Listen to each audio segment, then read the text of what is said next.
Alright, what's up, dudes and dudettes, I guess. My name's Caden. If you don't know me, that's probably because my channel only has like 30 subscribers, so I think just about every view is new. But this is my 2015 Sierra 1500. If you clicked on this video, it's probably because you are just like me and you have RC extended uppers and you got a bad ball joint. I sat here trying to find videos on how to replace it because yeah, I don't really do that, and there really weren't any. So after replacing a million, because I like to run 14 wides on a 3-inch level, I go through ball joints like absolute crazy. Shout out Rough Country and their warranty program for just sending more and more. Yeah, I guess I'll be showing y'all how to do that.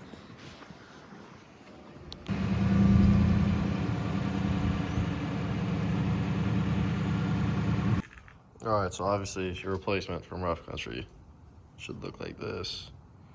There's the part number if you care. I don't know, but yeah. All right, so if it wasn't obvious enough, first thing first, take your wheel off.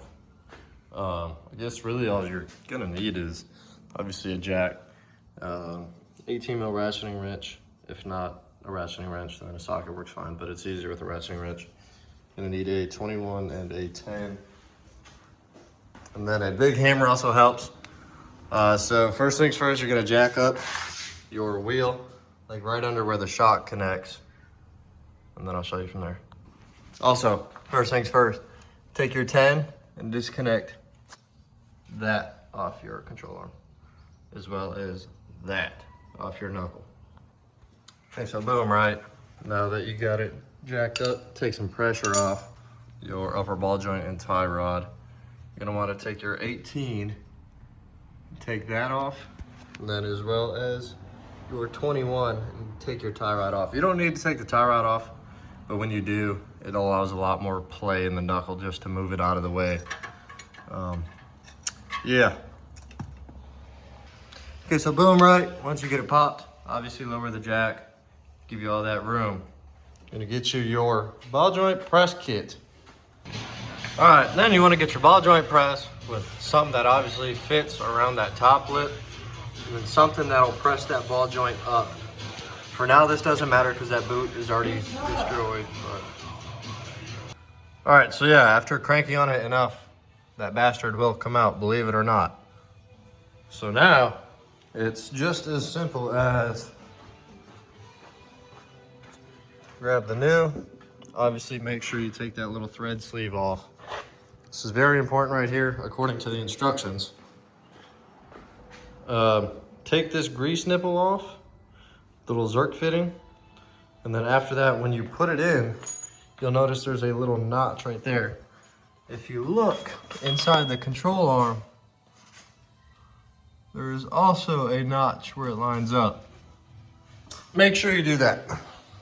All right, so when doing this, you should see, obviously your top fits inside, but also just around the cup of your ball joint.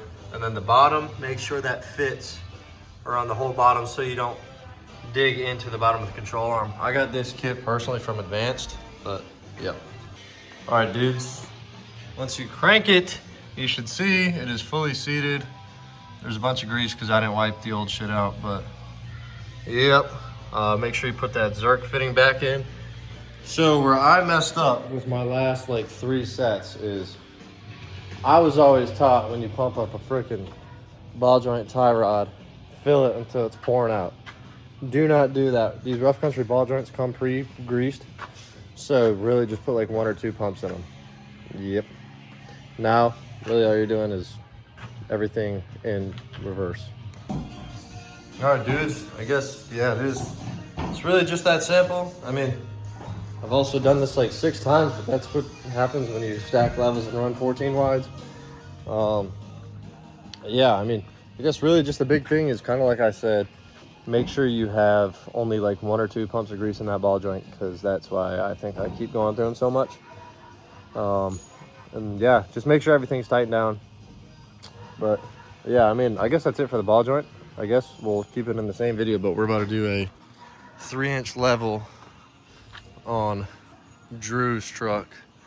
But yeah, I guess we'll cut to that once we get there. And there it is, sitting back on the ground. Yeah, I'll just have to, I guess, get a grease gun at some point. Pull up to some shop and steal it. But yeah, she's on the ground. We are now moving on to his level.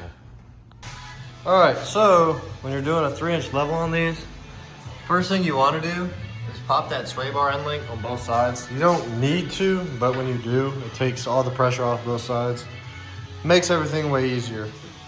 So it'll be sway bar, upper ball joint, tie rod, and then after that, you're gonna do the strut. Okay, so boom, right? Sway bar popped, upper ball joint popped, tie rod popped. After that, strut comes out. Make sure, obviously, you have all those lines disconnected. Forgot to say it before. Make sure they're disconnected. After that, it's pretty self-explanatory. Big holes line up. Sorry about that.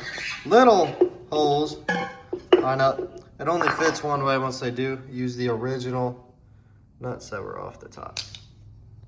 Well, we totally forgot that we were making a video here, but yeah, I mean, it is done. It is only like 2 hours.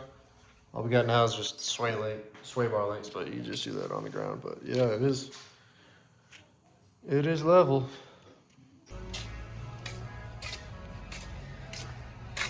What up? Whatever they see you on them things. Yo. That's up.